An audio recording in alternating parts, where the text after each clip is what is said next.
Tom Clark, welcome to the studio, Hello, Emma. Communicating Earth. Good to have you on. I want to start with our most inspiring question, which is a tale of action that you personally have been a part of. Oh, wow. Okay. Yeah, it's a bit of my origin story. So I've always been really interested in the messenger as much as the message. I think that's really important. And certainly the fossil fuel industry uses lots of ad hominem arguments to discredit people, to divert from the truth of the situation. And the most trusted profession out there are doctors. And I did this webinar on air pollution a few years back. And part of that was this air pollution campaigner who's a paediatrician at Great Ormond Street Hospital called Dr. Mark Hayden, very inspiring guy. And he had this idea of doing a bike ride up to COP26. So I'm a Brit. He lives in London and it was in Glasgow. So it was about a 5 or 6 day bike ride. And he was organising a bunch of paediatricians to cycle up there and stop off in various cities and raise the alarm about air pollution and what particular matter does to newborn kids. And I came on board and we ended up doing a sort of big comms campaign around it all. And we got the BBC to follow us all the way up. And then we finished with this big event in Glasgow. And in terms of the change it inspired, this symbolic act, this act is taking action of bike rides on the way up, definitely inspired the hospitals they stopped by to think more about their own energy consumption, their own air pollution within the hospitals, because it's crazy, right? You know, they're living in these cities and they're spending all this time treating these kids who've got respiratory problems and worse, and then they just pump them back out into the streets where the environment means they get worse again, and indeed within the hospitals. So I definitely saw some minds being changed and some policies changing in those hospitals up through the UK. And indeed, my overall thing around like action, inspiring action, that's what inspired Climate Acceptance Studios in its iteration then to form. Did you notice that yourself in biking doing changes in air quality? Well, here is an admission. So I personally can't ride a bike. You can't So ride a I was, bike? I know, I was just following by train. I Oh stopped off at various no! train points. I know, it was, and Mark We need to used to. amend this. I did afterwards, like make a real attempt to, but I've got a psychological flaw over it. I don't know why. But yeah, I mean, like, you know, everybody needs to ride bikes. I also worked on the ULEZ expansion, the ultra low emission zone campaign in London. Lots more people riding bikes, clearing the air. You know, so it's like it's a perfect metaphor, really, because it's like you're getting healthier as a human being, but also you're making the planet healthier at the same time. That just made me think of, I worked for a while in hydrogeology and we were drilling water wells. And a Okay. lot of it, I mean, we're outside, we're at a drill rig all the time. And I was just breathing so much diesel the entire day or the entire night, as sometimes the case would be. And it just like made me feel sick. And so I started thinking about like, man, we really need to think about what we're putting out into the air that we're breathing. So And air yeah, really. pollution is a real great sort of entry point into understanding the climate nature crisis, because, you know, obviously everything that we do affects the whole world because the carbon goes up and heats the planet. But the impacts are very, very, you know, disparate and varied, and like some places flood are quicker than others and some places are heating up quicker than others. But the air quality of the world is like this sort of unifying problem that unifies the human race in the way that we've got to think about it if we're going to get out of this crisis. So the World Health Organization, I think it's up to like 99% of the world's population now breathe unhealthy levels of air pollution, up from like Wow, 94%. 99. I know, it's crazy. You've got to be That's basically really at the top of Everest or something, or out in the middle of the Pacific for it not to affect you. So, yeah, my fantasy, an action I'd love to do is I'd like to go into the Houses of Parliament, which is the UK, you know, corridors of political power, and just put up some air pollution monitors on the walls. So as people walk past, they can see how they themselves personally, the decision makers, are being poisoned. Maybe that might be an action I've always fantasized about doing. I think that's great. And, part of the nice thing about having cell phones now is everyone has like the air quality index on their weather app. And so that's kind of made it more accessible, although I don't know how many people pay that much attention to it or really understand what they're looking at when they do. Yeah, So, understanding it, communicating it better, definitely. So you are co-founder of Climate Acceptance Studios, and you're the CEO. Why did you found Climate Acceptance Studios? What was the goal there? So I wanted to help the climate communication community communicate more effectively. And I've got, in part, a film background, and video is, one of, if not the most powerful communications tool out there right now. We're like living in the age of content. And in some ways, it's a shame, but also we've got to accept the reality of where we are as a species and culturally and so on. And I ran the comms for an international NGO called Healthcare Without Harm.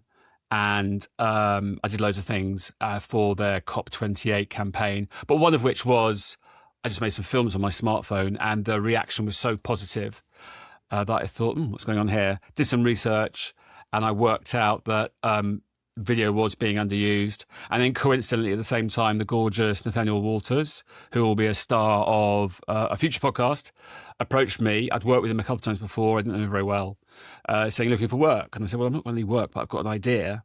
And so Climate Acceptance Studios in its current form was born. And yeah, well, I mean, we're almost 2 years in now, and traveled the world, got some really amazing clients, got a growing team. So it all seems to be going well. So the goal is to help better communicate about climate and nature. How do you define climate or nature communications? That's a really hard question. I mean, firstly, what I want to do is I want to work out, there's got to be some sort of catch-all term that covers climate, nature and sustainability. And I think at the moment, because it's pigeonholed out, certainly from a communications perspective, that makes it quite tough. And I'm thinking maybe once we get going on this next stage of the company, we might put out a poll to see if we can invent a term that we can then seed into culture. And there are crazy things right now, like, so for example, in Google, I've discovered, because we're now setting up a YouTube channel, there's not a designated sort of climate theme that people can sit under. But it is tricky because it's both sort of a very specific thing and it's also everything. And ultimately, you can say that it is everything. It can be related to everything. So it is very hard to define. And I think we as climate communicators need to do more work on those sort of fundamental basic things, like what is that one catch-all term to incorporate it all? Because obviously, the people who are working in nature say they often get thought about because climate and carbon in the atmosphere is the headline thing that's been going since, the Rio summit in 92. And they feel like they're being left behind, whereas the science actually says that in terms of the problems that we face as a species and as a planet, probably the ecological breakdown is probably more prescient, more urgent than global warming right now. So it's challenging, and I don't know all the answers yet, but I think a good starting point would be to define a single catch-all term that is adopted by everybody. Yeah. And so everybody that you're trying to work with climate communicators. So your audience, in a way, are the people who are doing the communicating. How would you break them down, that audience down? What are their roles? So it's mainly communication specialists and communication professionals that work mainly within international NGOs and intergovernmental departments. We are starting to talk for some purpose-led for-profit companies as well right now. But we do have our red lines. We're very concerned that we don't get involved in greenwashing. And so obviously when you get into the for-profit world, it gets harder to ensure that actually we're sort of remaining pure with our content. And also, like, I come from the international NGO world, so I basically sort of built everything out from there. And we're still sort of playing catch up to go into for-profit. It's that simple. But what I'm really trying to do is that, through these climate communication teams, there exist, firstly, these amazing spokespeople. And these are people that, go to these conferences and they give their speeches. And in some cases, they're like so inspiring, and they can be, everyone from world leaders to a farmer. We're working with a great organization called the Alliance for Future for Food. And these farmers in different types of the world who are on the forefront of the climate crisis, they're coming forward and they're speaking at international conferences. So just what can we do to help amplify their voice? And we're already doing that very successfully. And we've got camera crews traveling all over the world, and we've made hundreds of videos and worked with hundreds of organizations so far. But what the next phase really is that, when you go into international NGOs, they've got projects all over the world of these people taking action, be it cleaning plastic off a beach in Indonesia, be it, fighting that evil chemical plant at a local community, grassroots, activist level, be it going into the insurance industry and trying to change policies so that the funding of fossil fuel projects becomes less commercially viable, and everything in between. But all these people all over the world, and they're taking their action, and so we could potentially come in and help them amplify that through educating them how to use their smartphones, recording nice little mini documentaries, taking their action, and then we would take that content and we, with our professional editing team, make this really amazing content, because the social science proves that action is what inspires action. It's amazing research I recommend everybody to read. And indeed, I'll put a link in the YouTube description as well by Chris DeMare, who works out of UCL, that proves that conclusively. So ultimately, what we want to do is that we want to go to these communications teams and from there find these stories of climate action. And also we believe that by doing that, we're also going to help those organizations communicate better, increase their impact, increase their audiences and so on. So we're very much at the service of our clients. We want to help them as much as possible, but there is this sort of big macro aim as well. Yeah. So helping them become better communicators and tell their stories, helping them identify their stories, and then helping to also create video with their key spokespeople, et cetera. Exactly. Awesome. And also really to focus in on tales of local action. That's what works. I think that sometimes, organizations are sort of stuck in this thing that they've done for decades, which is based around PR, which is based around organizing the next webinar, which is based around doing the rounds, going to these conferences and then move on to the next one. But, and have your headline science-based messaging that's clearly delineated, which is very, very necessary. But ultimately, if you are going to inspire action, if you are going to win hearts and minds, you have to weave in the personal stories of action as well to get the emotional identification with your audience, to really, change the world.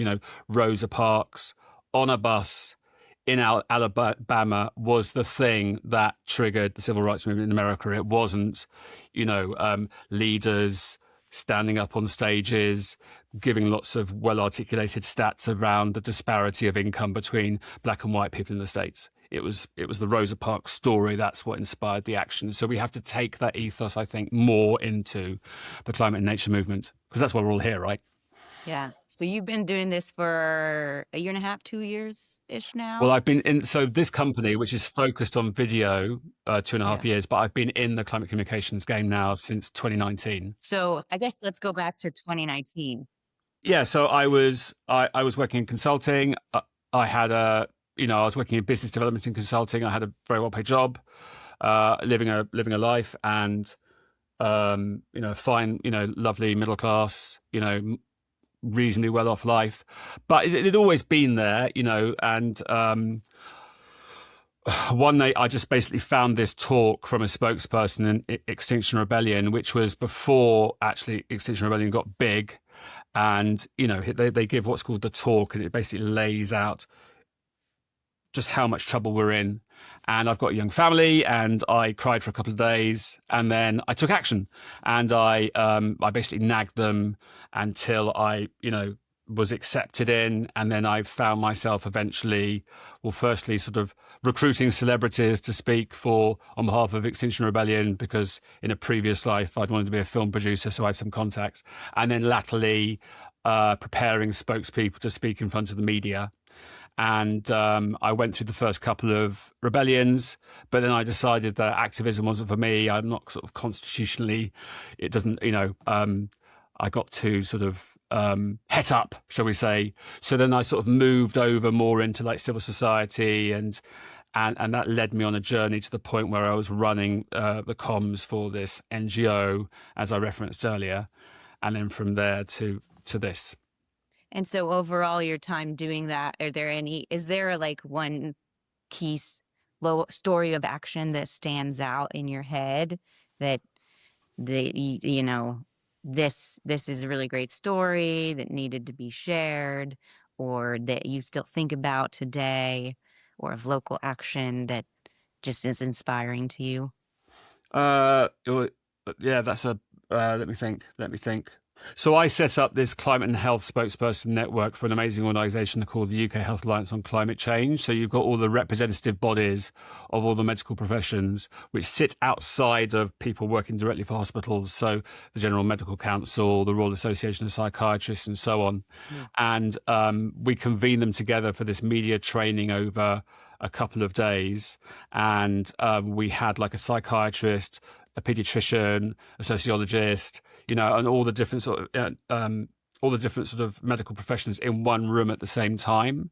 And these were all people that were doing like amazing things on top of their already really kick-ass, time-poor medical careers. Claire Nash, who was and is part of the Royal College of Nursing, whilst also having this sort of senior nursing role within a hospital, was also, you know, basically forcing the hospital to totally clean up their act, stop using like unnecessary PPE when it's not needed, strip out all the plastic, try and get everything as much as possible onto renewable energy, whilst also doing a day job. And like, you know, enough respect, you know, not enough hours in the day. And what as well was interesting when we were doing that media training, I got some media trainers and they found it very interesting and so on. But like, you know, across sector, across all of these different, you know, disciplines, these medical disciplines, they were all doing their different thing. And, you know, a big thing that came out is that everybody is like trapped in their silos, right? And even within health, you're either, you know, a nurse or a doctor or a pediatrician or a psychiatrist or a public health professional, what have you. And actually, you know, we need to be connecting cross sector as well in order to like engender that change. And there were definite like connections that were made during that media training that exist to this day. I mean, we've still got a WhatsApp group going. People are still like sharing knowledge and contacts and so on. So yeah, that WhatsApp group alone, cross-sector WhatsApp group, is pretty inspiring. That's great, because that kind of leads into the goal of this podcast, right? To be able to connect people working in this space, but in different sectors who might be able to learn from each other.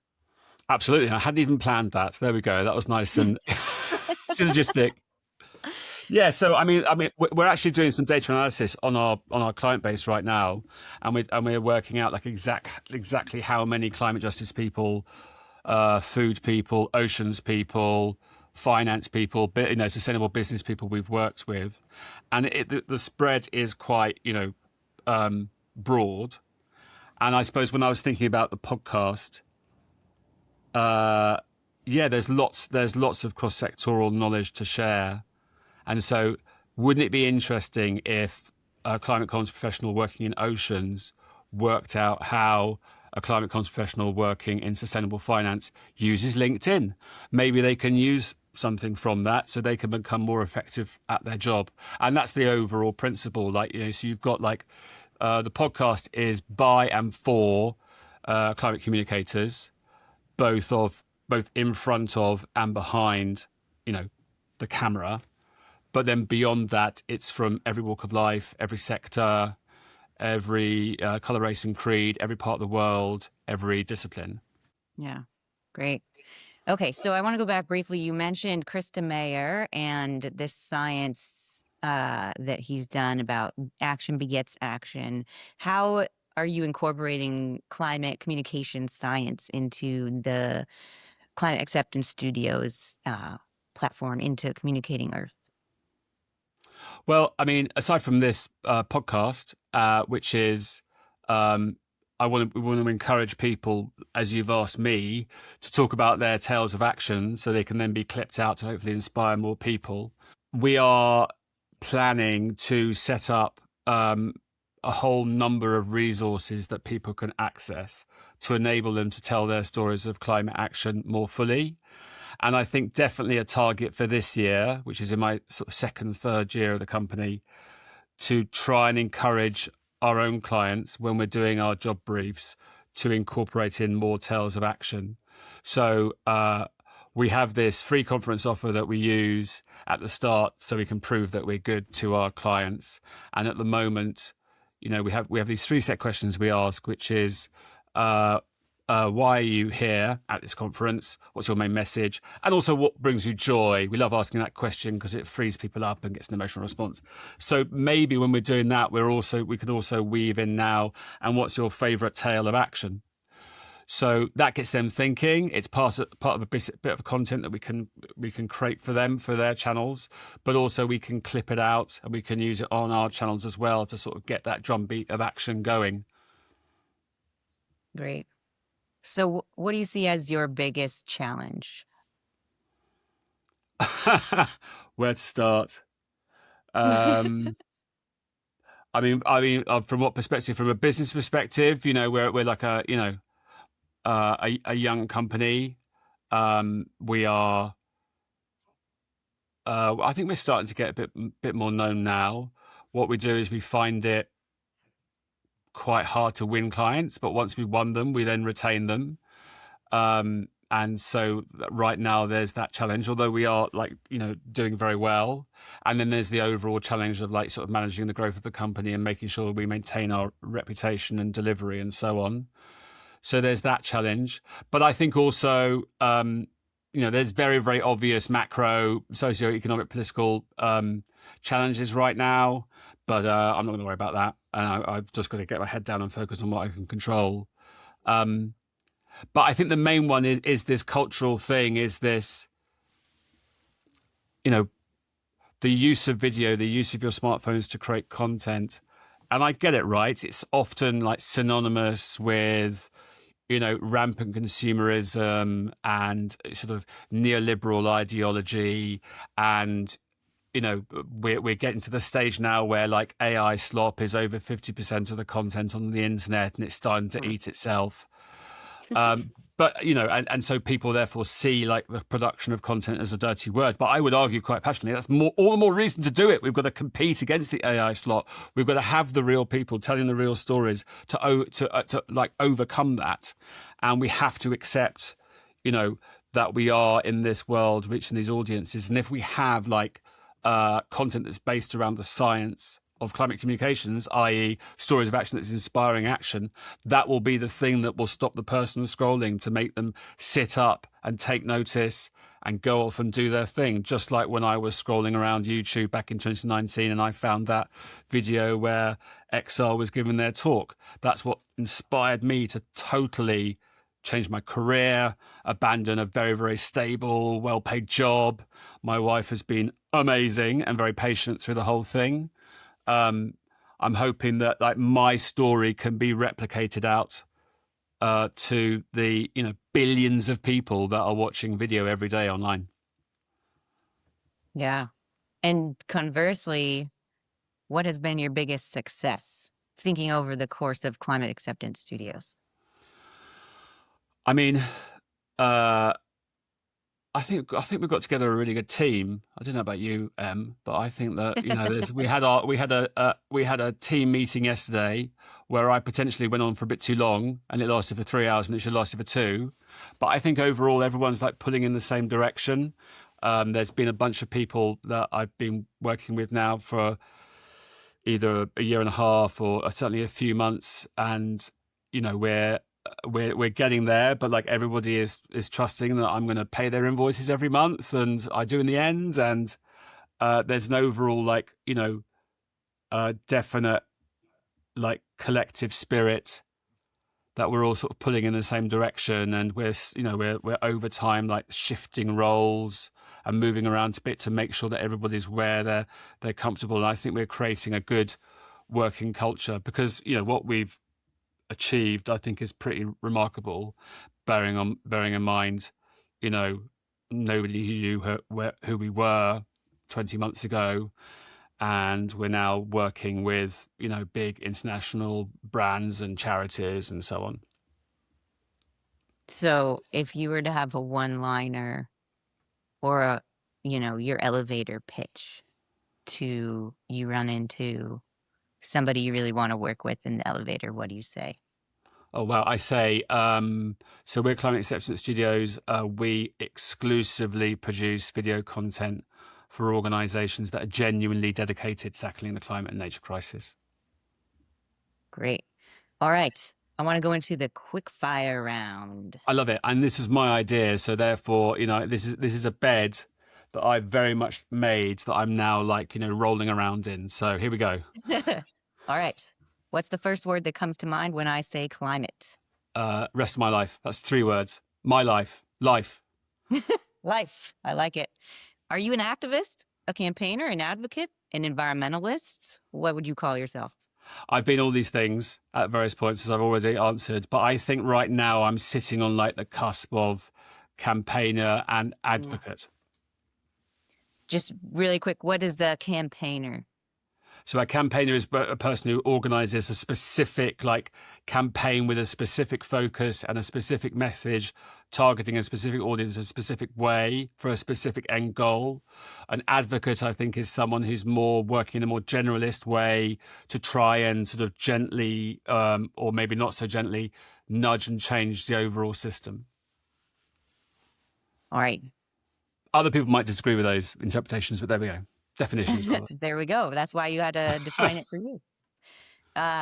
Who is the most inspirational figure for you in our sector? Oh, well, I've thought about that a lot. I was going to say like Nathaniel, my business partner, but that's a bit easy. Oh. I mean, I just think simply because he's got so much to lose is Antonio Guterres, the Director General of the United Nations. He is the highest ranked official who genuinely spends the whole time telling the truth about the climate crisis. And he's come up against opprobrium as a result of that. And I think, the higher you get in society, the more there is at stake for you. And I think the braver that you become. And whilst, of course, there are many amazing activists around the world who I've had the privilege to work with, I've gone for him. Yeah. Do you think there's or do you have a favorite book or a movie or TV show that covers environment? Yeah, The Uninhabitable Earth by David. I can't remember his name now. That's really terrible. The Uninhabitable Earth. Look it up. It's amazing. It was written about 10 years ago. It's a real eye opener. I mean, have you read it, Em? No, I have not. Do you have a favorite communications channel? Oh, for me, it's LinkedIn. It's how I've It's absolutely amazing. We've been targeting people one by one. We've been careful who we're approaching, and it's you can potentially speak to anybody in the world. It's fantastic. What do you think is the most effective communications channel? Well, I mean, I would say YouTube, because I think it's, weirdly, I know it's got a lot of problems, but it's weirdly like the most neutral of the remaining big social media platforms. But I look at the research, and to this day, it still says email. It still says e-marketing is the most effective. That remains the number one. But personally, I think YouTube has got the biggest power to change because you've got those videos that can inspire action. Yeah. And democratization of storytelling, I guess, in a way. Exactly. All right. Favorite stat or fact? The world receives in sunlight once an hour enough to power the world for a whole year. Wow. There you go. If only we could harness that. And we can. We know how to. We're just not doing it.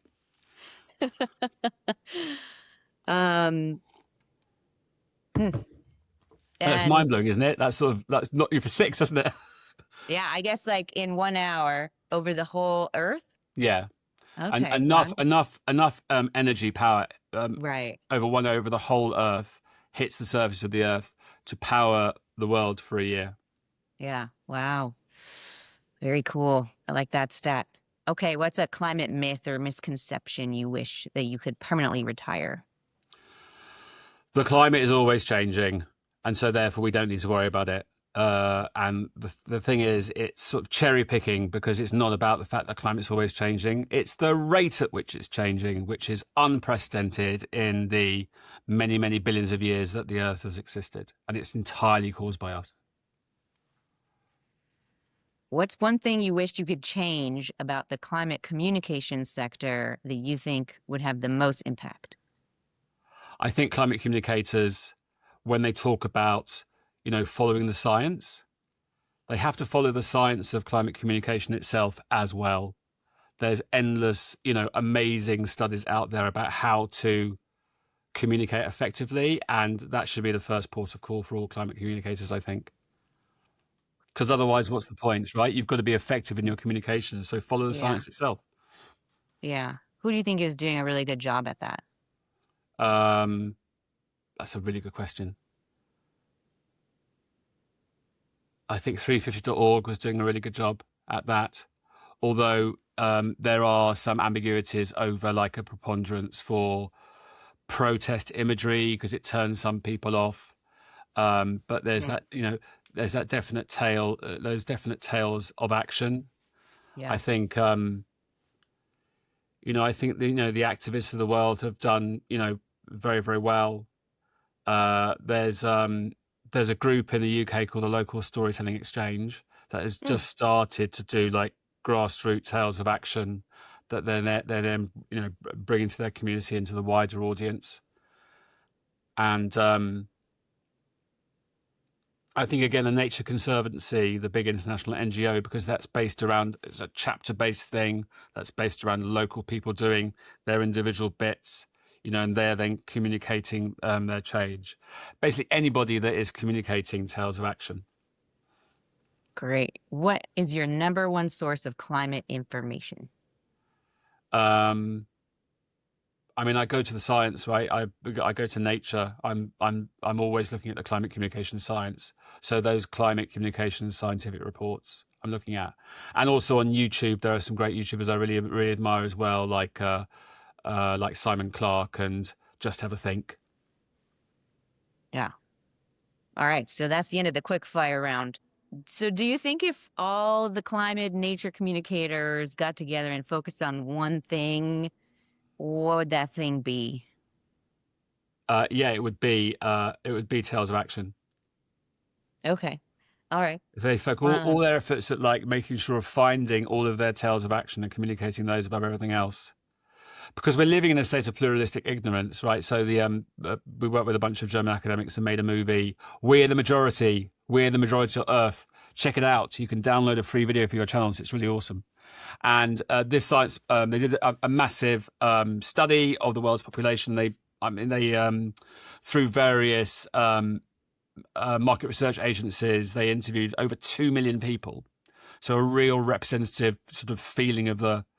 And it exploded the lie that like people don't understand what's going on and they don't want to take action.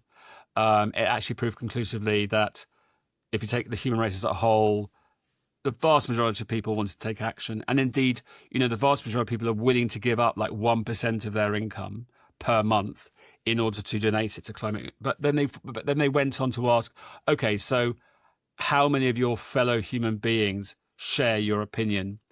And then it dropped. So the majority of people think that they're holding a minority opinion.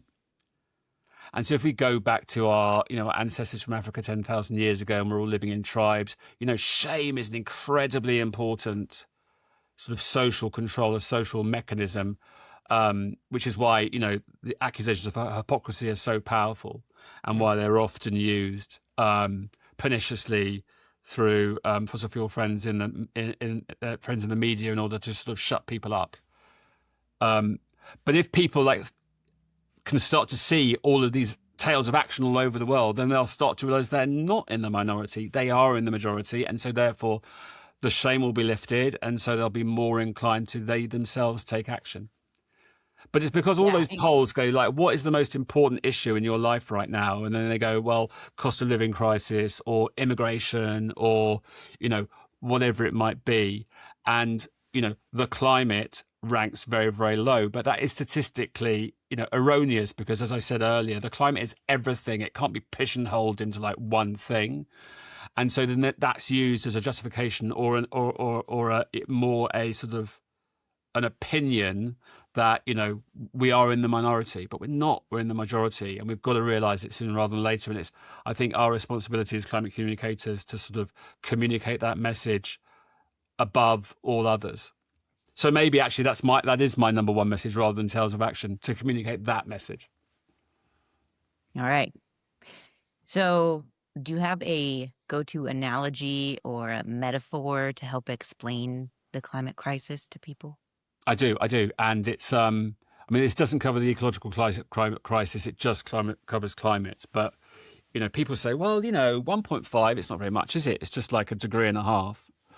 I mean, there's another story as well, which is that the mysterious they shifted from judging that figure from 1750 to 1850, like a few years ago. And there's lots of scientific reports out there that are being sort of shouted down now, who are going from the old mythology of 1750, which I think we might even be at 1.7 or 1.8 by now.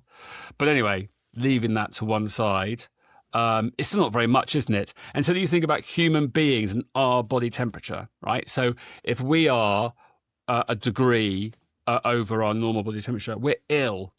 And if we're a degree and a half, we've got a bit of a fever. 1.7, we're getting iller and iller.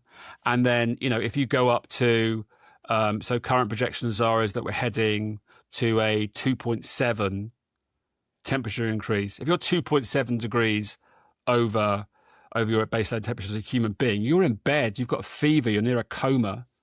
And then if you go to 4 or 5 degrees, you're dead.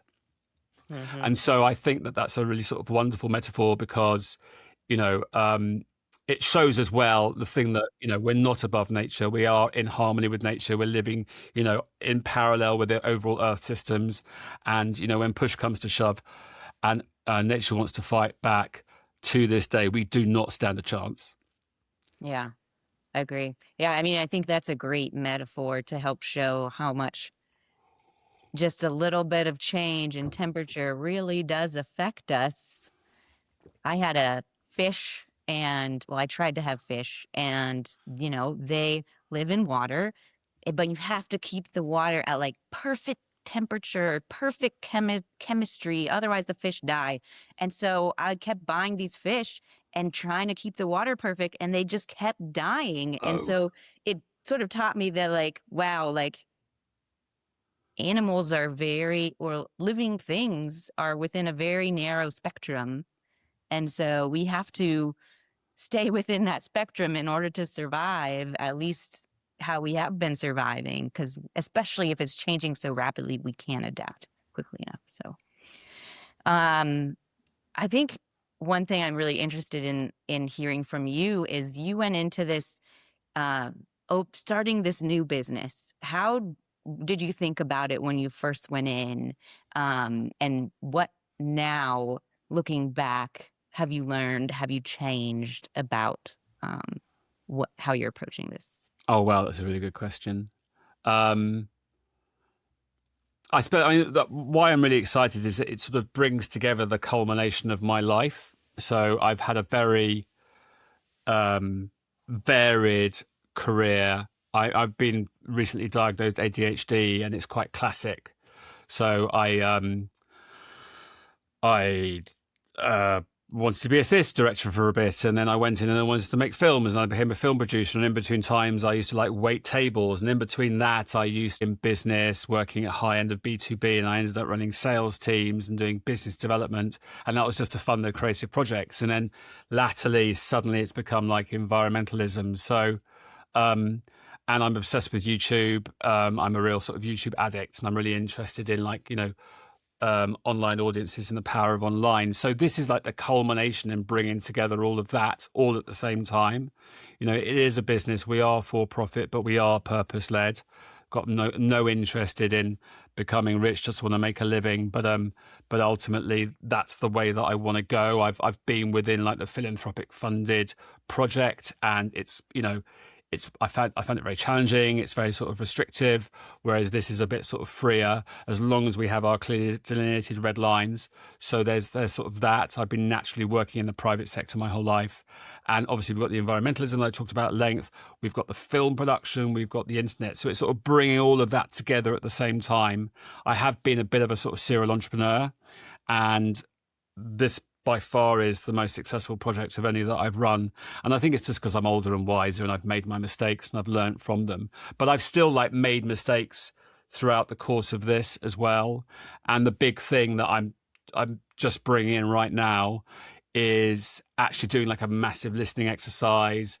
We've just done a piece of qualitative market research, and we're just about to embark on, indeed by the time this podcast has come out, maybe some of you have received the emails already, a big quantitative piece of research. So we want to sort of learn from our clients about how we can get better and how we can work with them, and how we can work with them to go on that journey to start using their smartphones to create more content, to tell their tales of action, to engender social change, right? But then also wider opinions on their work as climate communicators, and we can act as a hub where the knowledge can be shared. And I tried to set up a podcast about a year and a half ago, and I had this really controversial idea that I was going to call it the Climate Hypocrite podcast, and I was going to get everybody to admit that they were a climate hypocrite at the start. To sort of try and dispel that very sort of pernicious, shutting down, shameful tactic that the PR arm of the fossil industry's media partners use. But hey, guess what? People didn't want to do that, and I struggled to get guests. But also now, because we've interviewed through our work, we've got the really amazing network that we've built of people that we've interviewed that we can call upon. I mean, I think it's very safe to say, Emma, we've not struggled very hard to get guests onto this new news show right now. And so I suppose this podcast itself is the biggest demonstration of how much I've learned in developing Climate Acceptance Studios over the last 20 months, sort of bringing that all together. And it's very much, I want it to be the sort of the hub and the center of everything, because ultimately, we want to be this place where we are the aggregators, but we are the aggregators of knowledge working cross-sector to help everybody. Yeah, great. All right. Last question to wrap up. What's your next task of the day?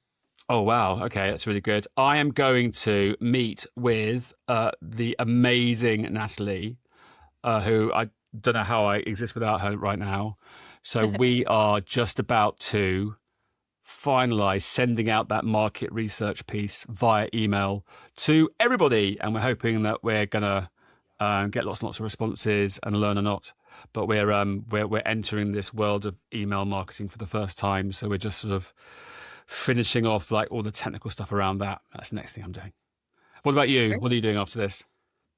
What am I doing after this? I have to review and edit for one of our clients, make sure it's good to go, and send it to the client. Very good. How are you feeling about being the producer of Communicating Earth going forward? Oh, I'm excited about it. I think I really enjoy just talking to people and learning from people and thinking about stories. I like this focus on telling stories, and I never really spent a lot of time thinking about that action begets action and trying to mine stories and share more stories. And so doing that sort of actively, I think, is going to be a good exercise. I'm excited to see how it develops. And I know it's all in safe hands with you. So thank you for doing it as well.